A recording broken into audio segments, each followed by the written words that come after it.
Hola, soy Pedro Torres Estrada, profesor investigador de la Escuela de Gobierno y Transformación Pública del Tecnológico de Monterrey. Hola, soy Tony Payán, director del Centro para los Estados Unidos y México en la Universidad de Rice, en el Baker Institute, y profesor de Ciencias Sociales en la Universidad Autónoma de Ciudad Juárez.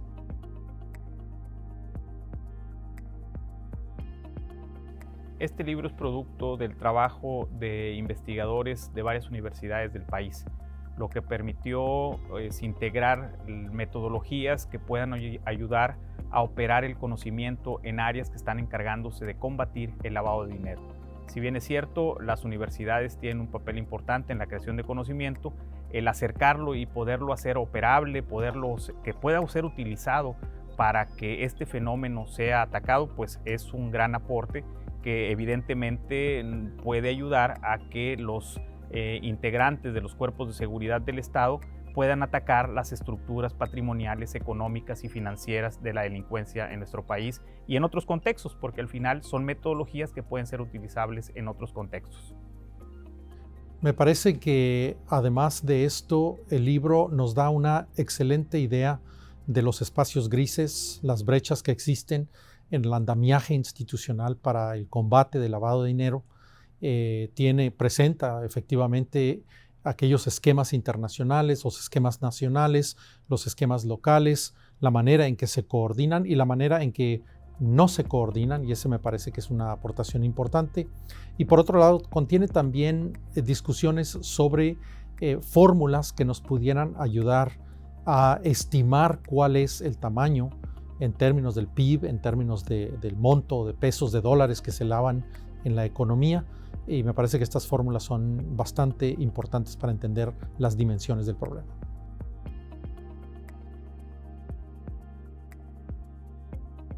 Tenemos ya mucho tiempo donde la política de los gobiernos pues ha sido desmembrar los liderazgos de las bandas del crimen, y pues nos damos cuenta que no hemos logrado reducir ni la violencia, ni la capacidad organizativa, ni de fuego de las organizaciones criminales. Creo que la política pública ha fallado,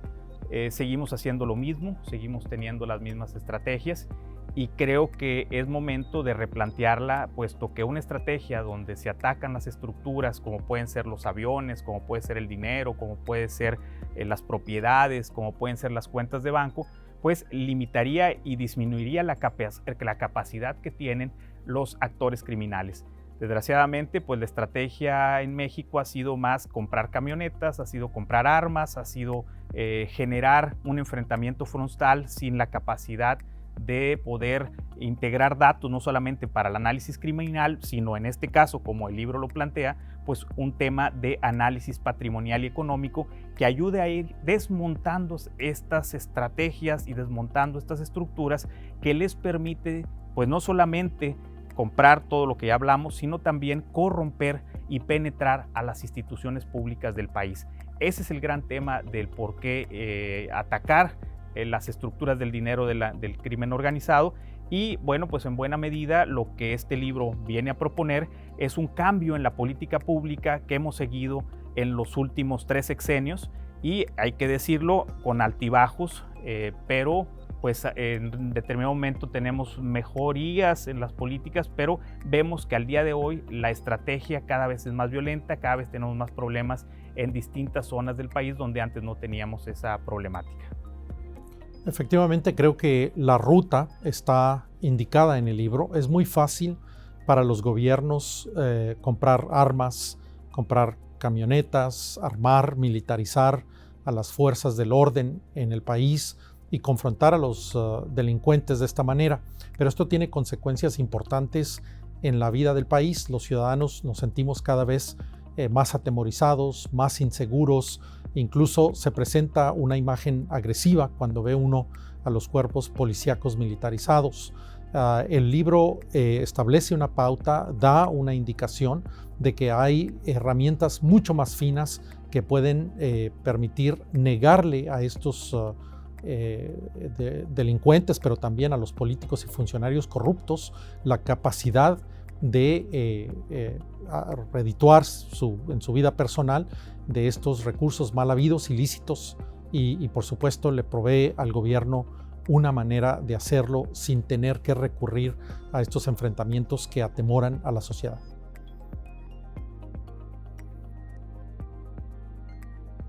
En buena medida, el bien jurídico que tutela el delito de lavado de dinero o las operaciones con recursos de procedencia ilícita, como se conoce en México, pues es que no haya distorsiones en el mercado. Ese es un problema porque pues, cuando hay dinero ilícito se empieza a movilizar y empieza a haber una competencia, por ejemplo, desleal entre los actores que pues, están en una competencia de trabajo, una competencia económica. Pero este no es el problema de fondo. El dinero es lo que le va a permitir a una organización criminal pues hacer muchas otras cosas. En Estados Unidos, mucho de lo que llaman el dinero ilícito, pues lo consideran la madre de otros ilícitos, porque en buena medida el delincuente, uno de sus principales incentivos es el dinero que va a obtener producto del delito. Y con ese dinero, pues como ya lo decíamos, va a poder tener personal que le ayude en sus estrategias delictivas, va a tener la posibilidad de tener herramientas como armas, va a poder tener herramientas como aviones para transportar personas, para transportar mercancía, va a poder corromper instituciones, que ese es el gran tema también del lavado. Y un gran problema que lo vamos a ver en los próximos meses, pues es que vienen elecciones, tanto locales como federales, y el fenómeno de la corrupción inicia en gran medida en campañas políticas tan grandes, tan largas, donde se logra penetrar el dinero ilícito y producto del mismo, pues posteriormente estos inversores pues vienen a cobrar, ya sea en obra pública o ya sea también a través de puestos, pues lo que ellos invirtieron en esas campañas. Mucho de la problemática de la debilidad de las instituciones ahí comienza. Y también hay que decirlo, los entes más cercanos y más vulnerables son los municipios, y hay que cuidar que esto no vaya a escalar al Estado o incluso a la Federación, como ya se ha dado en otros países en América Latina. Creo que a veces pensamos que es el poder de fuego de las organizaciones criminales lo que daña más a una sociedad, pero la realidad es que la capacidad de desplegar, de utilizar los recursos de procedencia ilícita le permiten a estos grupos o a políticos efectivamente corromper el aparato del Estado. Entonces el Estado ya no responde a la cosa pública, al interés público, sino que responde a ciertos actores que tienen otras intenciones y efectivamente comienzan a debilitar las instituciones del Estado y la capacidad del Estado de responder al interés público. En ese sentido me parece que es como una especie de cáncer que va penetrando en las organizaciones del Estado, las burocracias, los funcionarios, los políticos, las propias campañas, etc. Y se convierte en algo que ya no es nada más un problema de seguridad pública, sino ya es un problema de seguridad nacional. Y con estos recursos, pues obviamente magnifican, se potencia este peligro de capturar el aparato del Estado para los propósitos de los criminales o incluso de los funcionarios corruptos. Esta es la manera en que lo hacen. Negarles esa capacidad pasa por la negación de la capacidad de utilizar estos recursos para estos propósitos. Bueno, hay que decirlo que hay regiones de México donde la capacidad económica es tan grande como la de países, como puede ser Qatar. Por ejemplo, los estados de México que colindan con Texas tienen economías tan grandes como puede ser Qatar, más grande que la de Portugal, como Hungría.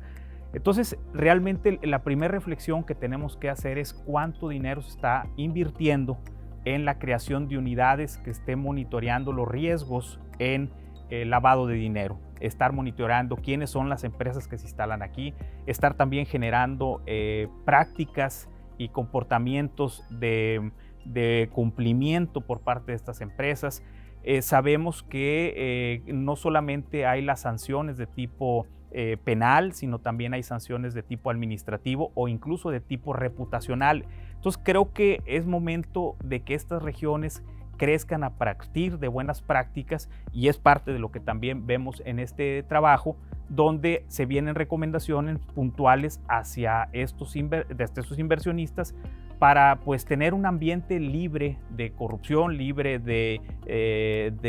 penetración del dinero ilícito, y en buena medida esta oportunidad que estamos teniendo en zonas del país o del país en su conjunto, pues también nos debe hacer replantear la estrategia que hemos seguido. O sea, no podemos seguir nuevamente con las camionetas afuera, con los vehículos, que también es importante la contención al crimen organizado, pero a la par debe ir acompañada de una estrategia para prevenir los riesgos. Por eso el libro se llama Políticas Públicas para la Prevención del Lavado de Dinero. Toda esta estrategia que tienen que tener los estados, pues para que no se le vayan a penetrar y no se le vayan a ir también a sus instituciones y el debilitamiento de las mismas. Entonces, creo yo que esa es una de las primeras estrategias que se tienen que analizar, revisar el estado de sus instituciones, tanto en la Fiscalía como en los estados que tengan estas áreas de prevención del delito en las áreas de los ejecutivos. Entonces siento que ese es un primer papel que tenemos que revisar. ¿Cuánto le están invirtiendo los estados? Como ya les digo, el dinero que va a venir y el dinero que se va a invertir de manera directa, pues tiene que ir en cierta medida directamente proporcional a la inversión que se tenga que hacer en el fortalecimiento de estas instituciones. Si estas instituciones están endebles, no tienen presupuestos, no tienen personal, las mueven, los quitan, lo renuevan cada 6 años, vamos a tener un gran problema porque el dinero se nos va a permear por donde quiera y eso pues al final va a ir en detrimento de una economía sana y una economía con ciertos valores éticos que pueda hacer que el crecimiento sea estable en la comunidad. Uno de los temas que explora el libro es el proceso de lavado de dinero. El primero es la colocación del dinero, es decir, hay que ubicar los fondos mal habidos, los fondos ilícitos en alguna empresa, en algún lugar, invertirlos de alguna manera. El otro paso es poner capas o ir blindando de capa a capa este dinero ilícito y finalmente mezclarlo con dinero lícito para que quede blanqueado o limpio. Entonces, lavado de dinero. En estos 3 pasos me parece que es importante que las compañías, tanto las nacionales como las extranjeras, que deben tener muy en cuenta quiénes son sus coinversores en un país. Es decir, si una compañía de Estados Unidos entra a México, por ejemplo, y tiene algunos socios de México, pues asegurarse de que el dinero ilícito no se haya ido filtrando a través de estos 3 pasos que se especifican y que se discuten en el libro, hasta que ellos coadyuven de alguna manera a limpiar el dinero ilícito que entra a través de la inversión nacional. Esto es sumamente importante porque después estas compañías pues van a ser responsables de estos fondos y pudieran verse en aprietos, ya sea con las autoridades fiscales, con las autoridades judiciales, con las autoridades policíacas, etc. Entonces los inversionistas tienen que ser muy pulcros de escoger muy bien y de investigar muy bien con quiénes están participando en la economía formal y asegurarse que no estén incurriendo en estos riesgos que el libro especifica muy bien. Y esto es mucho más importante todavía, este tipo de vigilancia, porque el libro también discute claramente que el gobierno en sus 3 niveles no ha sido capaz de utilizar las herramientas legales, las herramientas contables, las herramientas claras para seguirle el rastro al dinero. Una de las cosas que había dicho que discute muy bien el libro es precisamente lo difícil que es utilizar las herramientas correctas para rastrear el dinero, confiscarlo y luego privar a los actores de estos mercados de dinero ilícito del aprovechamiento de estos recursos. Ante la ausencia del Estado, por lo difícil que es llevar esto, recae en estas empresas ser doblemente vigilantes de que no sean instrumentos al lavado de dinero.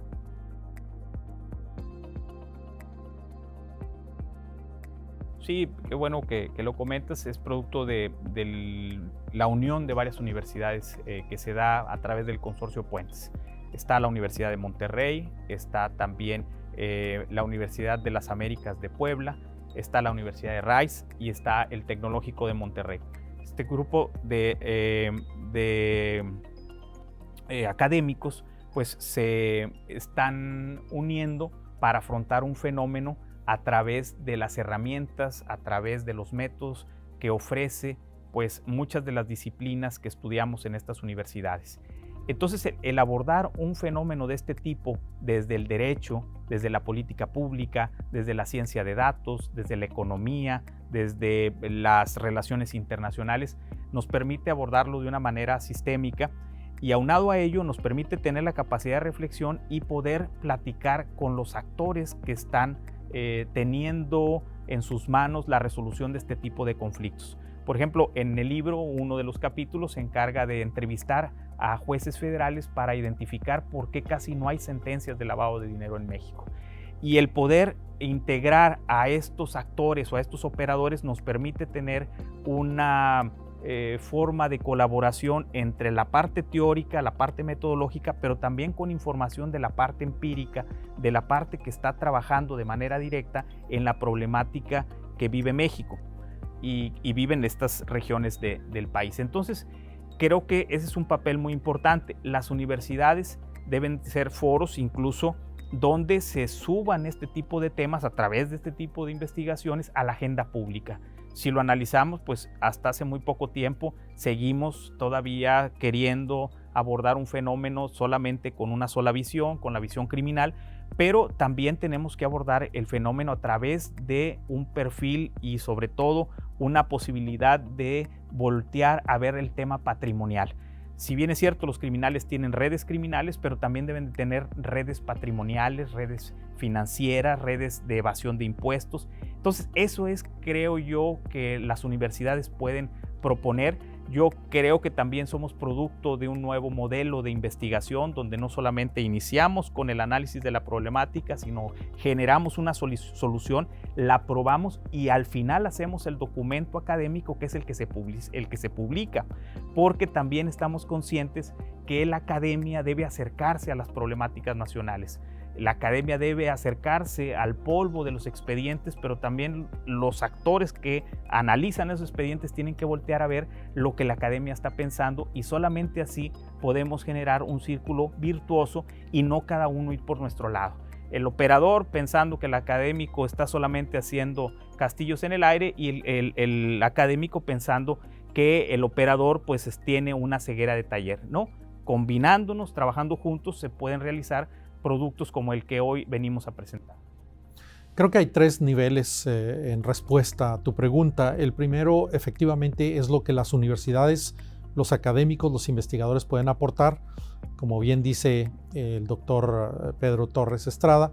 eso tiene que ver con algunos de los modelos en el libro que nos permiten medir las dimensiones del capital ilícito que se encuentra en la economía. Crear los modelos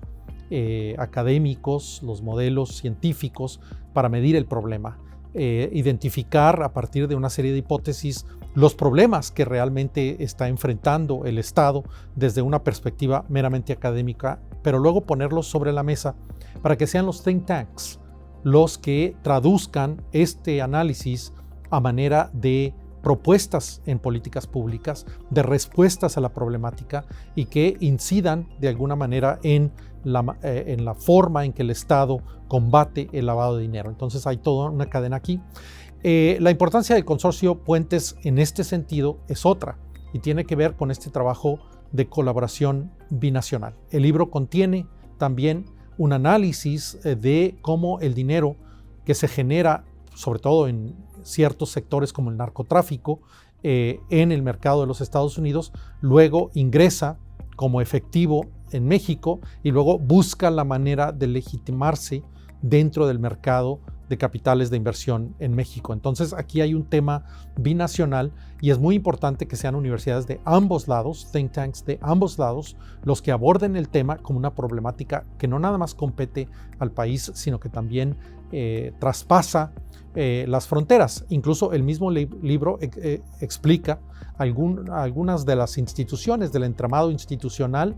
del andamiaje institucional internacional, la Gafi y otra serie de organizaciones desde las Naciones Unidas, etcétera, que abordan el tema no como un tema nacional de Estados Unidos, de México, de otro país, sino como un tema internacional, porque son capitales que también se trasladan a través de las fronteras y a lo largo de capitales por todo el mundo. Hay países que esconden este tipo de capitales también. Tenemos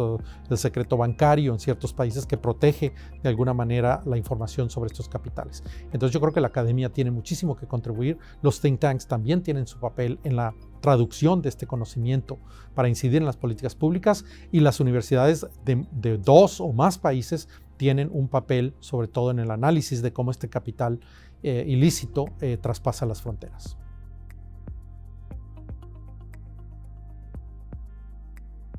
El libro aborda este tema en un par de capítulos, presenta algunas fórmulas importantes que van sumando más o menos a partir de ciertas variables, ciertos elementos, una manera de empezar a medir cuánto capital. Se estima, por ejemplo, que hay hasta 67 mil millones de dólares en la economía mexicana. Si tú piensas que la economía mexicana es de 1.2 trillones de dólares en el sentido de Estados Unidos y hablas de 67 mil millones ilícitos posiblemente por una serie de actividades del crimen organizado, de corrupción, de funcionarios y políticos, etcétera, pues estás hablando de un 5% de la economía, quizás muchísimo más. Entonces hay maneras de medirla. Sin embargo, yo soy escéptico de querer ponerle un número hasta los centavos. Evidentemente nunca vamos a saber, mucho del dinero se va blanqueando poco a poco, va ingresando poco a poco al mercado lícito de capitales, de inversiones, etcétera, pero bueno, eso no debe de prevenir que intentemos medir las dimensiones de este capital, sobre todo por los efectos que mencionábamos anteriormente y que tienen que ver con cómo este dinero ilícito va debilitando las estructuras del Estado, va corrompiendo a mayores sectores de la población, va penetrando en la economía legítima, distorsionando ciertos elementos de la economía legítima, y cómo finalmente atenta contra las instituciones del Estado y las debilita hasta que hay ya un problema realmente político-social bastante serio en una sociedad. Entonces, con ese grano de sal que debe añadirse a este tipo de fórmulas y que están expresadas en el libro, me parece que es importante de cualquier manera intentar medir de qué estamos hablando, de cuánto capital estamos hablando. Y te lo digo finalmente, el propio Departamento de Estado de Estados Unidos, por ejemplo, hablaba de 5,000 a 25,000 millones en el sector del narcotráfico. Bueno, entre 5,000 millones y 25,000 millones, la brecha es enorme, 5 veces más. El libro habla de entre 35 a 67 mil millones de dólares, pues también es una brecha bastante amplia, y eso nos habla de la incertidumbre que hay en este tipo de modelos, pero es importante seguir intentándolo. Si tuviera que contextualizar los aportes del libro en 3 palabras, pudiera decir que una de ellas es operatividad. Y operatividad porque le permite a los actores públicos el poder utilizar las herramientas que aquí se plantean.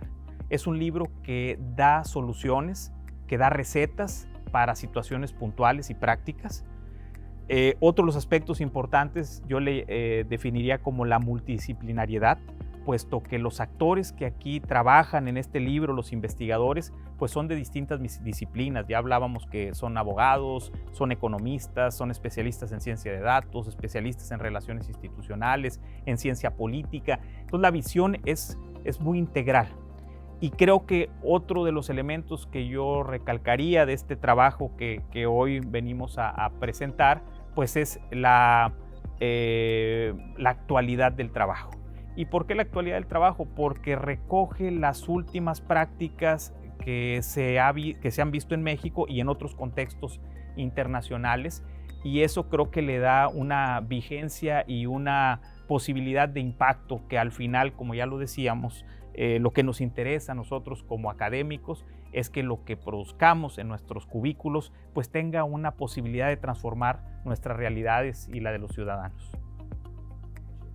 Yo creo que si yo escogiera 3 palabras para medir la aportación de este libro, una de ellas sería detectar o detección. Es un libro que detecta un problema, un gran problema que se ha tratado muy poco en México.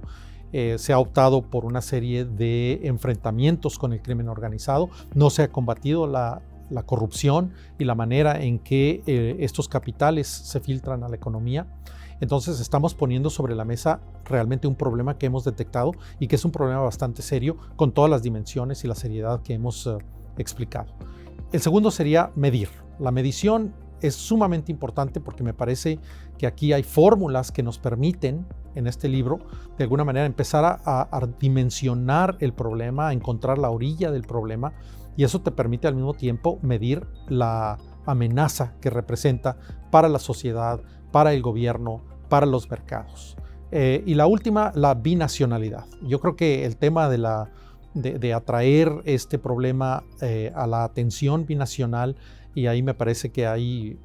oportunidades, como en todas estas palabras claves. Es importante que se entienda, por ejemplo en Estados Unidos, que este no es un problema de México, que los mercados ilícitos son mercados internacionales. Estamos hablando de migración, tráfico de personas, estamos hablando de lavado de dinero de funcionarios y de políticos en el mercado, por ejemplo, de bienes y raíces en Estados Unidos, cuentas bancarias en el sistema financiero de Estados Unidos. Estamos hablando del narcotráfico también, las drogas, las armas, etc. Entonces, esto es algo que traspasa las fronteras y creo que el libro deja muy claramente que tenemos un problema binacional y que no se trata de estar culpándose los unos a los otros, por así decirlo. Es tu problema, es mi problema. Y hemos visto en los medios de comunicación muchísimo de este